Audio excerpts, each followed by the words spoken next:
And everybody else has a bounce in their step. Look at Gary Kubiak, the 52-year-old head coach. He has both hands to the sides of his head while everybody else heads for the locker room. They're up 21-3 at this point.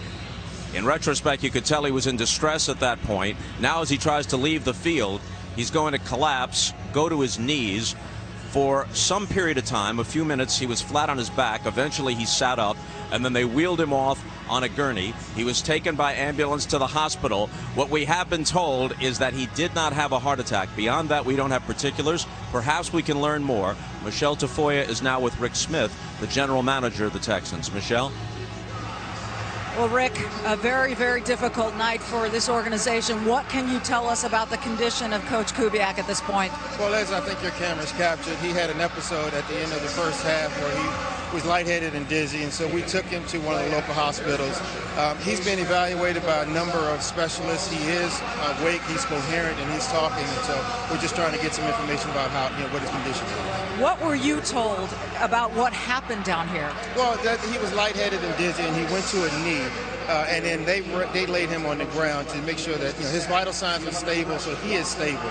And so that's basically what happened. And for precautionary reasons, of course, we wanted to get him to the hospital to get him evaluated. So knowing what you know right now and based on that information, how does the organization move forward?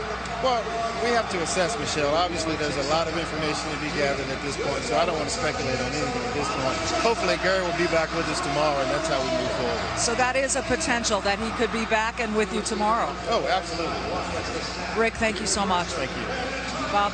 All right, Michelle, thanks very much. Based on all the concern, which was understandably felt while he was lying there on the field, we'd have to say that this is a very favorable report, all things considered, that we just heard from Rick Smith. Let's bring in Tony Dungy right now. Tony, on any other night, we'd be talking about Case Keenum, who had a great first half, and Andrew Luck, who had a great second half. But the biggest story was obviously Gary Kubiak leaving the Texans at halftime.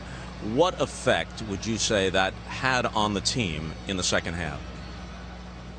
Well, two major effects, Bob. Number one, Gary Kubiak, in addition to being the head coach, is the play caller on offense. And you could see that their rhythm was not the same in the second half, obviously had an impact that way, but also intangibly.